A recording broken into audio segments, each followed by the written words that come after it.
Rafael Nadal and Novak Djokovic are two of the greatest tennis players of all time. Now, I recently did a deep dive into Novak Djokovic's human design, and it was fascinating to see how his human design really matches the energy that he is expressing into the world, and maybe why he is the greatest of all time tennis players.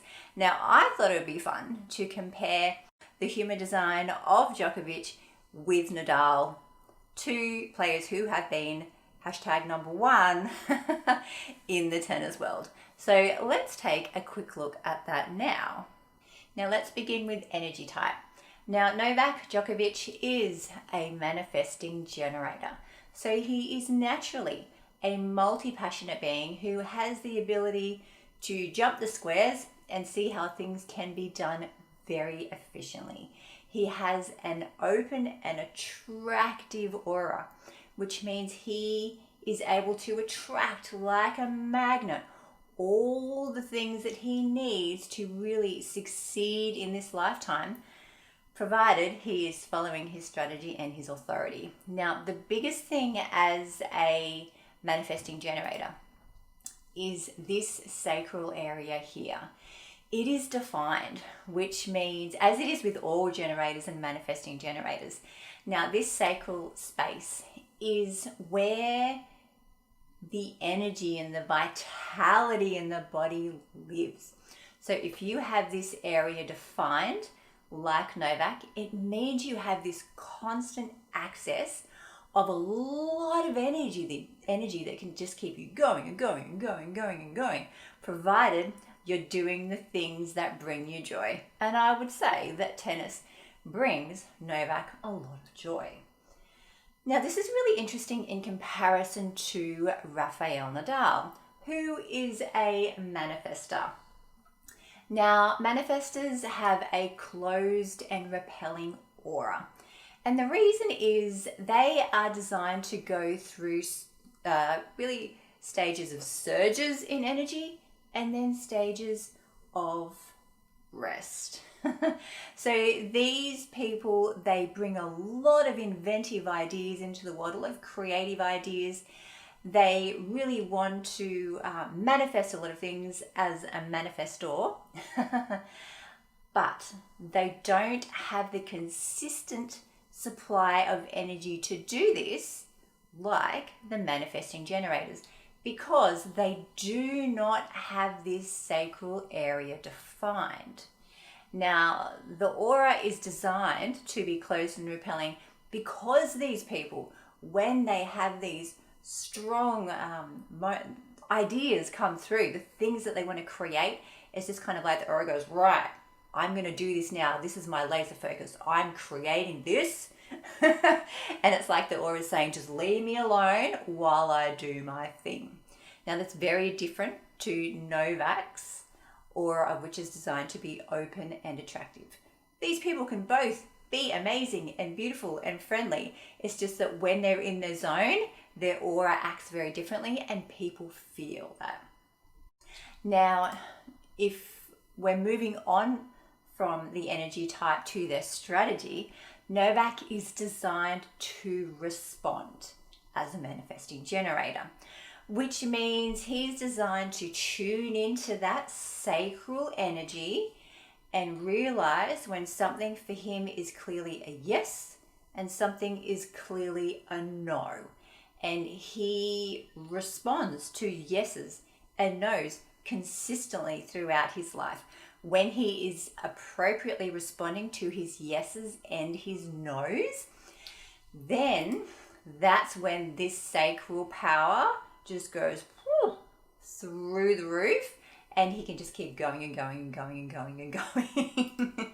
And I would suggest that while, of course, he is human and he needs downtime to rest and rejuvenate, it could potentially be less downtime than Nadal needs, because Nadal naturally does not have this area defined, which means he'll get those huge bursts of energy, but then really need to go back into himself, preferably in his own space for a while, to recharge properly. So these sacral differences are huge between the two of them. Now, what's interesting is that Novak is designed to respond to the world. So something has to come to him, a situation, a person, an idea, and then he goes yes or no. That's how he's designed. But Rafael Nadal is designed to inform. He's not responding to what's coming in from the world in his natural state.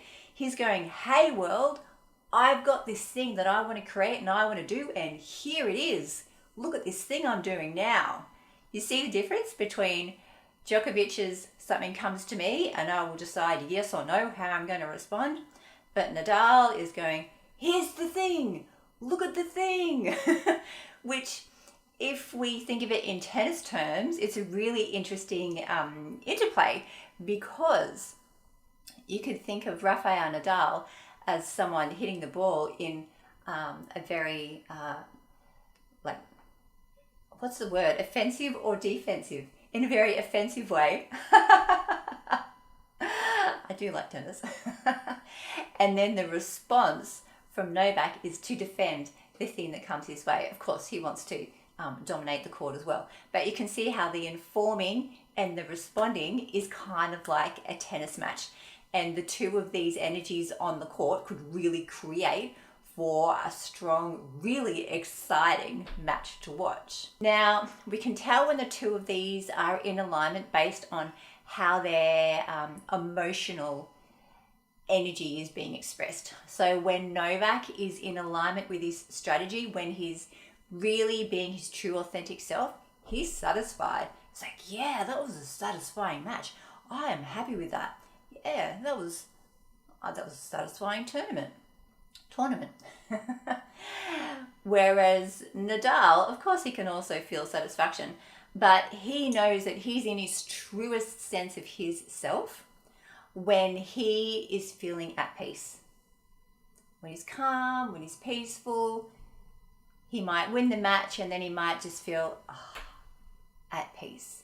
So his emotional reaction to winning a match, whilst both players can be very ecstatic and excited, Rafael may feel more peace from the win, and I would suggest Djokovic feels more satisfaction from the win.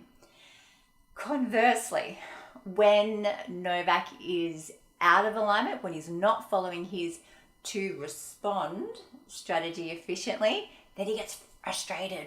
So anytime you see Djokovic getting frustrated on the court or frustrated about something, it's like, that's a frustrating match, that's a frustrating person, that's something that's frustrating. He is out of alignment with his ability, with his natural need and desire and design to respond. Now, when Nadal is out of alignment with his natural design to inform, he gets angry. So it's not the same level of frustration that Novak gets. It's more of a, it's very fat. If I throw a racket, you might just, and of course they can both throw rackets and get angry, but the signature energy that shows that Nadal is not in alignment, is off kilter, it's that anger coming through. So the more that Nadal experiences anger, the more he's out of alignment with himself, and the more his health is suffering, because anger for him is a weak point. Frustration for Novak is a weak point as well. The anger for Nadal and the frustration for Djokovic will affect their health over time if they experience that emotion too much. Now, let's look at their profile, because this is interesting. Djokovic is a 2-4 profile. Now, in a nutshell, the 2 is the natural. The 2 has a natural talent, like a superpower talent that other people recognize, and they're often drawn out into the world by others who go, wow, you've got that talent. Can you share that with me? Can I watch you do that thing? Can you help me do that thing? Can you teach me how to do this thing? Wow, you're so natural and awesome at this thing. That's the 2. However, the 2 also likes to be a bit of a hermit sometimes, which is totally fine, which is where the need to sometimes call them out to share their talent can come. So the 2, very naturally talented at something. Now he's also a 4. Now the 4 energy is the opportunist. It's the network that surrounds them, that nourishes them and brings them everything that they need. So their friends, their family, their fans, they all can bring the support, the information, the healing, the whatever it is that they're looking for or they need next in their path. It often comes through their network. And obviously it's the network that's very, very important for a tennis player, because you've got the fans to cheer you on. You've got the coaches. You've got the family who are very supportive of their partners traveling around on this circuit all of the year. It's a very much of a network-based experience being a tennis player, even though when you're playing by yourself, but there's a huge network that you need to really trust to get you through that situation. So Novak is a 2-4. What is Nadal? Hey, he's also a 2-4. So everything that I just described for Novak goes as well for Nadal. He's also got that natural talent that people call out and go, wow, you are so good at this thing. Can you please share that thing with us? He's like, yeah, great. I'll do that. And 4, of course, he has the network, the team and the fans around him as well, supporting him to do his thing. So it's really interesting that they both have that strong energy of a profile is like your relationship, how you interact in the world with relationships. So it's really cool to see they have a similarity there. Now there's 2 more things I want to look at between these 2 guys. The first is their natural strengths.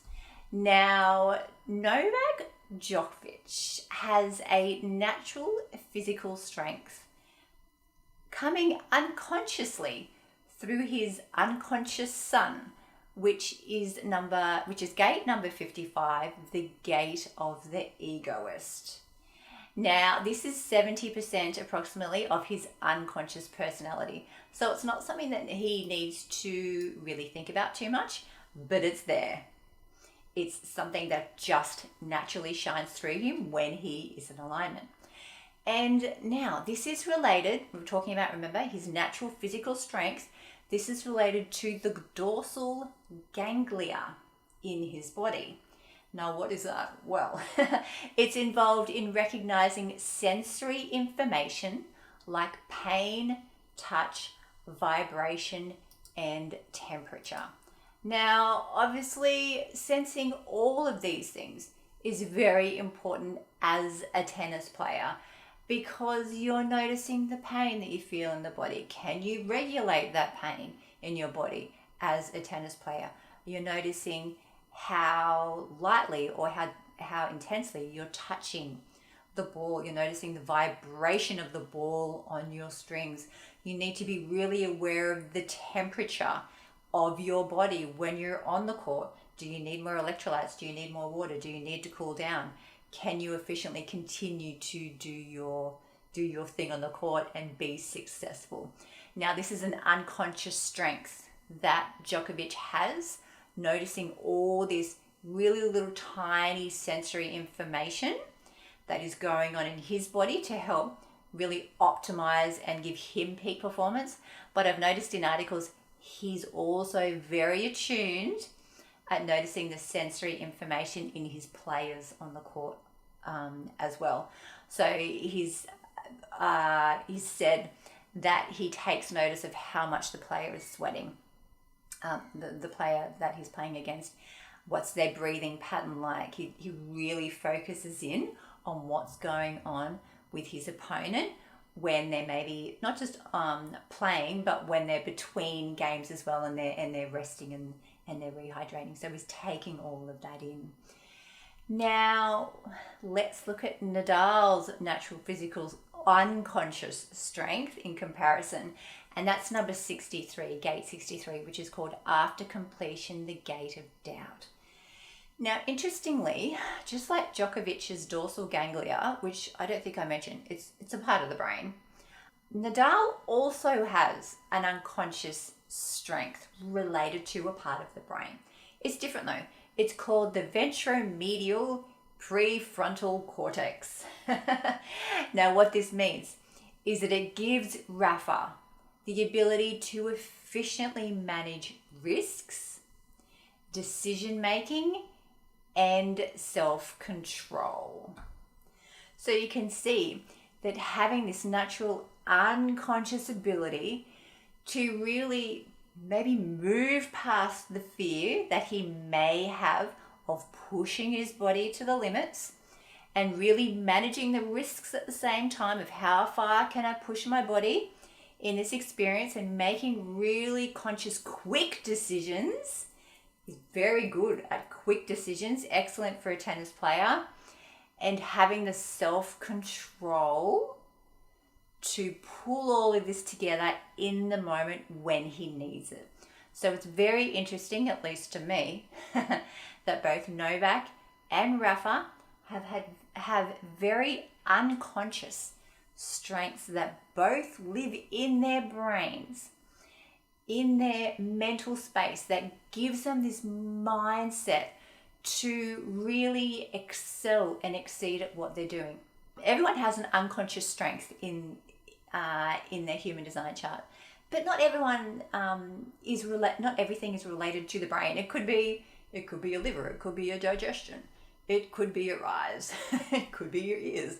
So my point is, fascinating that they both have this very strong ability in their brain, which helps them give them their focus, which helps them recognize what's going on in themselves and others on the court to help really optimize and tweak their playing and take their playing to the next level.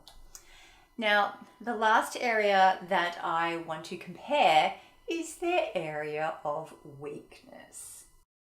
Now, the area of weakness in Djokovic is gate number 26, which is called the gate of the egoist. Just to jump ahead, I also want to compare Nadal's area of weakness, which is called gate 9, the gate of focus.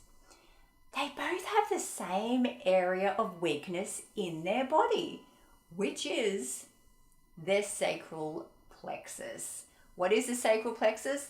Basically, it's an area from the hip flexors down through the back of the thighs and the knee, through the calf muscles. It's an area in the leg that really can give you a lot of strength. Now, sometimes both of these guys harness their sacral plexus to their absolute advantage.